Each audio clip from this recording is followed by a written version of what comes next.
Hey, it's Allison and Courtney. We're back here for Making Time for Your Health, the fruit and vegetable series, and we're going to be talking about plums today. Yeah, so here's one of my plum trees right here. This one I think is Methley is the variety on this one. So most plums are not self-fruitful. So think about how much you like plums. Do you want one tree or two? Because many varieties you can't just plant one or you won't get any fruits. Like apples and pears, you have to have two varieties. So a lot of plums are that way. So if you only want one tree, they're a great addition to your yard. Beautiful flowers in the springtime. Not a huge tree, it doesn't take up a ton of space. Gives you some delicious fruit. So it's definitely worth having in the yard. But if you just want one, be sure to get a self-fruitful variety if you don't have a neighbor nearby with a different variety. Otherwise, you'll have to get two different varieties so they'll cross-pollinate. But they're a great tree, beautiful.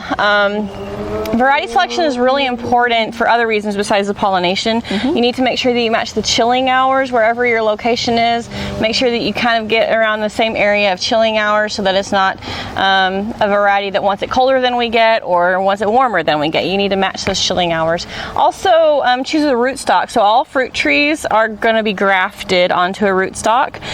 If you plant a plum pit, it'll grow a plum tree, but it won't be the exact variety as to what it came from. So they have to be cloned, and they do that by grafting. And so they're grafted onto a rootstock. And the rootstock has a big impact on the health of your tree. So I normally recommend Halford rootstock for our area in the Concho Valley because it's better adapted to high pH soils. But if you have real sandy soil, then Nemagard is a very popular rootstock, and that's good to prevent nematode damage. If you have sandy soils, that's more of an issue. Not so much of an issue for nematodes in heavy clay soils like we have mostly out here. But if you're in sandy soil, get Nemagard. Plums, and like all stone fruits, they do require some work, some training, pruning, keeping an eye out on pests. There's lots of different pests they can get, so they are a bit of work, but I'd say definitely worth having because they're delicious, they're healthy, good food to have in your yard.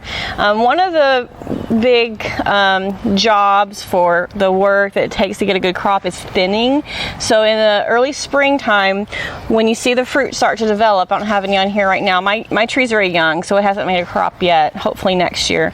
When you see the fruit start to develop and it's very small, thin out the extra fruit, because usually the tree will try to make more fruit than it can make well, and it'll be too close. It'll weigh the branches down, and they're just too close together to fully develop well. So thin out the extra fruit so that what's left is better and bigger quality. Yeah. So for more information, I would say go to the website Aggie Horticulture. It's just aggiehorticulture.tamu.edu. They've got lots of publications on fruits and vegetables. They have one for plums and stone fruit. Really helpful for you to know how to plant, when to plant, where to plant, and how to take care of them. I've got plum trees in my yard because I love plums. They're so delicious. I like to make jelly, bake. They're just super good. Yeah, plum jelly's my favorite. Mine too. So yeah, invite me over. I'll definitely love to harvest some.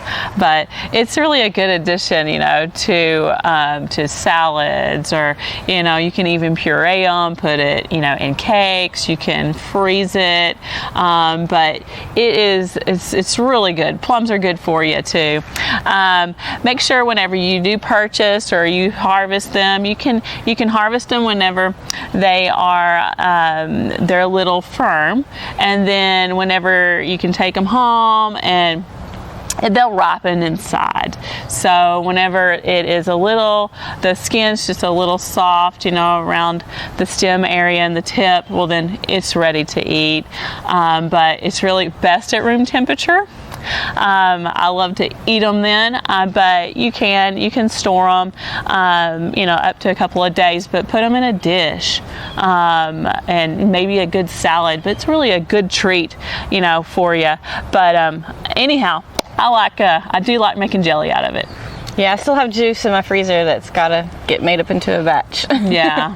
So anyhow, we'll see you next time for a different fruit and vegetable. Thank you.